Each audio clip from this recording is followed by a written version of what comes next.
एक सास के जीवन का सबसे बड़ा लक्ष्य होता है उसकी बहू अच्छी आए, पर सास के जीवन का सबसे बड़ा लक्ष्य एक और होता है कि हमारे घर में अगर 4 बेटे हैं, 3 बेटे हैं, 2 बेटे हैं, 5 बेटे हैं और उनकी बहू आ जाए, तो ये सास का लक्ष्य होना चाहिए कि कभी भी मुख से ये ना कहे कि मेरी बड़ी बहू अच्छी है, कि छोटी अच्छी है, कि मंजली अच्छी है, कि संजली अच्छी है। अपनी दृष्टि में रखो कि कौन कैसा है, पर अपने मुख से कभी किसी एक बहू को श्रेष्ठ बताते हुए बाकी की बहुओं की बुराई जिंदगी में ना करी जाए। वो हमारे जीवन का दुख का कारण बन जाए,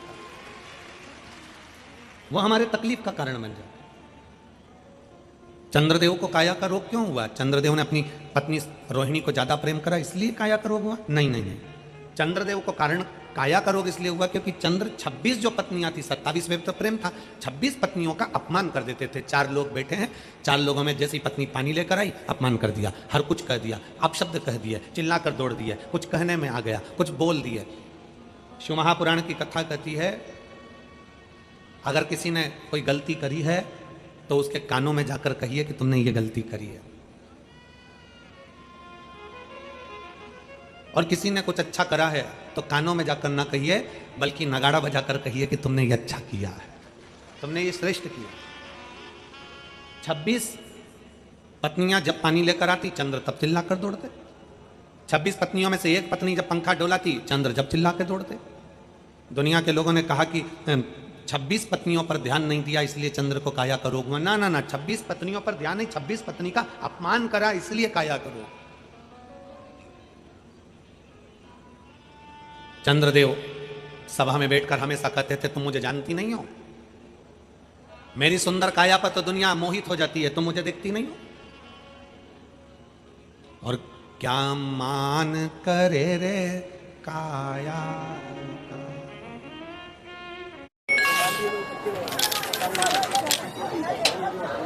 हम मूंगफली बेचते हैं, अपना अकल नहीं।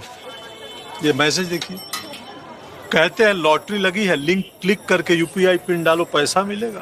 अरे हमको मालूम नहीं है क्या, इधर यूपीआई पिन डाला उधर पैसा, पैसा गायब। मूंगफली वाला हूँ, मूर्ख नहीं हूँ।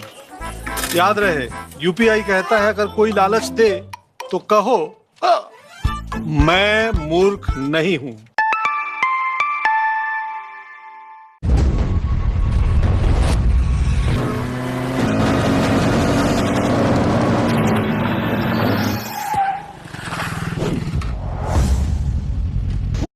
नहीं हुई है।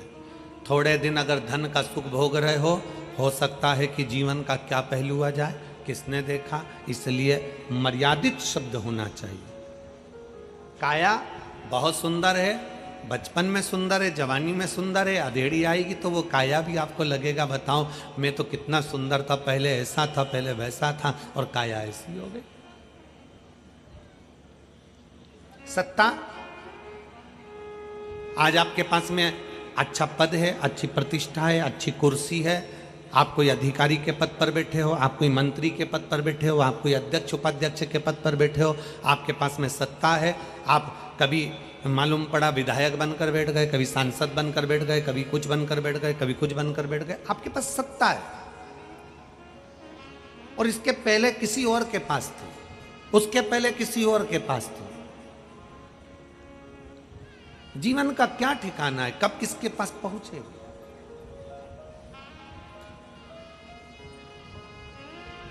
धन, वैभव, सत्ता और यौवन अर्थात अपना शरीर एक जैसा नहीं रहा। कितना सुंदर कहा है, जिंदा रहने के लिए भोजन जरूरी है। जिंदा रहने के लिए जम के बोलो जरा, भोजन जरूरी है। पर भोजन से ज्यादा जरूरी है पानी। बोलो सही है, जम के बोलो जरा, सही है। जिंदा रहने के लिए भोजन जरूरी है, पर भोजन से ज्यादा जरूरी है पानी। पर पानी से भी ज्यादा जरूरी है वायु। जिंदा रहने के लिए भोजन जरूरी है, भोजन से ज्यादा जरूरी है पानी, और पानी से ज्यादा जरूरी है वायु। अगर तुम्हारी श्वास में तुम्हें हवा ही नहीं मिले और तुम्हें कहीं पैक कर दिया जाए तो भोजन और पानी का क्या करोगे? जिंदा रहने के लिए भोजन बहुत जरूरी है और भोजन से ज्यादा जरूरी है, बोलते जाओ, पानी, और पानी से ज्यादा जरूरी है वायु, और वायु से भी ज्यादा जरूरी है तुम्हारी आयु। क्या जरूरी है? आयु। ये वायु से ज्यादा जरूरी है। समान 100 वर्ष का है, पल की खबर नहीं, आयु इतनी थी। खाने के लिए डब्बों में बादाम भरी पड़ी हुई है, पूरी अलमारियां रकम से भरी पड़ी हुई है, धन दौलत पड़ा हुआ है, और मालूम पड़े प्राण छूट गए, आयु इतनी थी। क्या करोगे उस संपदा का? फैक्ट्री का, दुकान का, व्यापार का, व्यवसाय का, साड़ियों का, गहनों का, कपड़ों का करोगे क्या? गाड़ी और बंगले का करोगे क्या? तो भोजन से ज्यादा जरूरी है पानी, पानी से ज्यादा जरूरी है, बोलते जाओ, वायु, और वायु से ज्यादा जरूरी है आयु। बस जैसे वायु से ज्यादा जरूरी आयु होती है, उसी तरह हम जब भगवान के मंदिर में जाते हैं, कथा सुनने के लिए जाते हैं, शिवालय में जल चढ़ाने के लिए जाते हैं, तुम कितना भी श्रृंगार कर कर चले जाओ, तुम स्नान कर कर चले जाओ, बिना स्नान के चले जाओ, तुम जैसे भगवान के पास जा रहे हो वो अपनी जगह पर है। तुम भगवान को चांदी का लोटा में पानी ले जा रहे हो, कि तांबे के लोटे में ले जा रहे हो, कि स्टील के लोटे में ले जा रहे हो, कि मिट्टी के लोटे में ले जा रहे हो, ये तुम्हारे ऊपर निर्भर है। पाँव में चप्पल पहनकर जा रहे हो कि नहीं पहनकर जा रहे हो, तुम्हारे ऊपर निर्भर है। तुम कुछ करो ना करो, पर सबसे ज्यादा जैसे मनुष्य की जिंदगी में आयु जरूरी है, उसी तरह परमात्मा शंकर की सेवा में मन बहुत जरूरी है। मन अगर लग गया तो परमात्मा,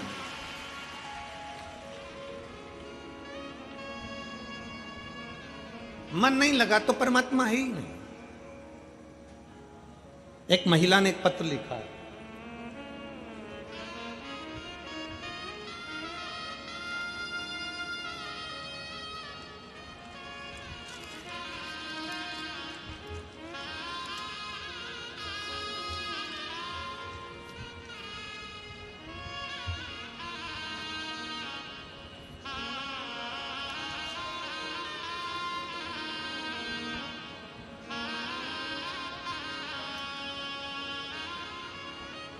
मेरा नाम रुचि गोविंद शुक्ला है, ग्राम बल्लूपुर, पोस्ट जोत, जिला मैनपुरी की रहने वाली हूँ। कहीं बैठी हों तो एक बेलपत्र के लिए आ सकती हैं। मेरा नाम रुचि गोविंद शुक्ला, मैं ग्राम बल्लूपुर, पोस्ट जोत, जिला मैनपुरी की रहने वाली हूँ। एक लोटे जल का मैं क्या गुणगान करूँ गुरुदेव। एक दिन मेरे पेट में दर्द हुआ, दूसरे दिन मैं मैनपुरी गई और अल्ट्रासाउंड कराया। डॉक्टर ने मुझे गांठ बता दी। अल्ट्रासाउंड कराने के बाद मेरे शरीर में गांठ बताई, फिर सीटी